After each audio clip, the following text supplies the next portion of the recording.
అంచారు. ముందుగా మేషరాశి. మేషరాశి వారికి ఈ వారం మిశ్రమ ఫలితాలు గోచరిస్తున్నాయి. కెరియర్ పరంగా కొంత ఇబ్బందికరమైన వాతావరణం నెలకొంటుంది.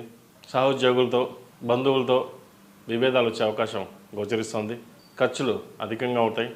ఏదైనా ఒక నిర్ణయాన్ని మీరు తీసుకునేటప్పుడు 10 మంది దాన్ని వ్యతిరేకించడం అనేది జరుగుతుంది.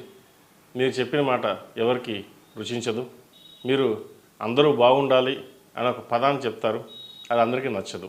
కాబట్టి సాధ్యమైనంత వరకు మౌనంగా ఉండడమే చెప్పదగిన విషయం. అలాగే వ్యాపారస్తులకు వ్యాపారపరంగా అనుకోలేని పరిస్థితులు గోచరిస్తున్నప్పటికీ కొంత మధ్యవర్తి వల్ల ఇబ్బందులు ఎదుర్కొనే అవకాశం గోచరిస్తోంది. ఏదైనా సరే ఫైనాన్షియల్ మ్యాటర్స్ మీకు మీరుగా చూసుకోవడం అనేది చెప్పదగినది. చిన్న విషయమే కదా అని వదిలేస్తే అది రేపు పొద్దున మీకు పెద్దదిగా ఇబ్బంది కలిగించే విషయం గోచరిస్తోంది.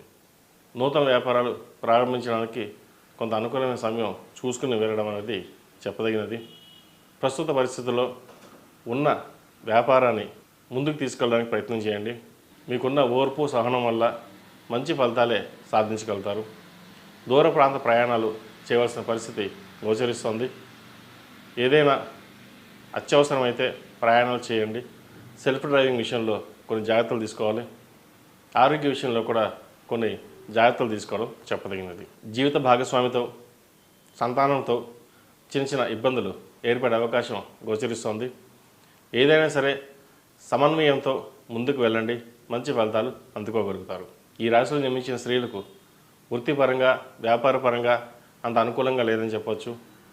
ఏదైనా ఒక కార్యక్రమం తలపెట్టినప్పుడు అన్ని విధాలుగా చూసుకుని ముందుకు వెళ్ళడం అనేది చెప్పదగినది. లేకపోతే నలుగురిలోనూ నవ్వులు పాలయ్యే అవకాశం గోచరిస్తుంది. వ్యాపారపరంగా ఏదో సాధించాలన్న మీ తాపత్రయం అడ్డుకట్ట పడుతుంది. అది బంధువర్గంలో కావచ్చు, ఉద్యోగంలో భాగస్వాములతో కావచ్చు. ఏదైనా సరే ఇటువంటి వ్యవహారాల్లో నిక్కచ్చిగా ఉండి మీకు మీరుగా తీసుకునే నిర్ణయాలు లాభసాటి పడతాయి. ఈ రాశిలో జన్మించిన విద్యార్థులకు చదువు మీద శ్రద్ధ తగ్గుతుంది. శ్రద్ధ తగ్గకుండా చూసుకోవాల్సిన బాధ్యత ఎంతగానో ఉండి పరీక్షలు దగ్గర పడుతున్నాయి. కష్టే ఫలి అన్నారు పెద్దలు. కష్టం తగిన ప్రతిఫలం సాధించడానికి అహర్నిశలు కష్టపడితే సరిపోతుంది. విదేశాలకు సంబంధించి వెళ్ళాలనుకునే వారికి ఇది మంచి సమయం అని చెప్పచ్చు. ఉద్యోగం మార్పు కోసం ప్రయత్నిస్తున్న వారికి మంచి ఉద్యోగం లభిస్తుంది. ఉన్న ఉద్యోగంలో స్థిరత్వాన్ని కొంత ఇబ్బందికరమైన వాతావరణం నెలకొంటుంది. కొంత అవమానాలు భరించాల్సిన పరిస్థితి కూడా గోచరిస్తుంది. ఏదైనా సరే కాలమే సమాధానం చెప్తుంది. మీ పని మీరు చేసుకుని వెళ్ళండి. మంచి ఉద్యోగం వస్తే వెళ్ళడానికి ప్రయత్నం చేయండి. ఈ రాశివారు ప్రతిరోజు ప్రతినిత్యం నమో నారాయణ ఒత్తులతో దీపారాధన చేయండి.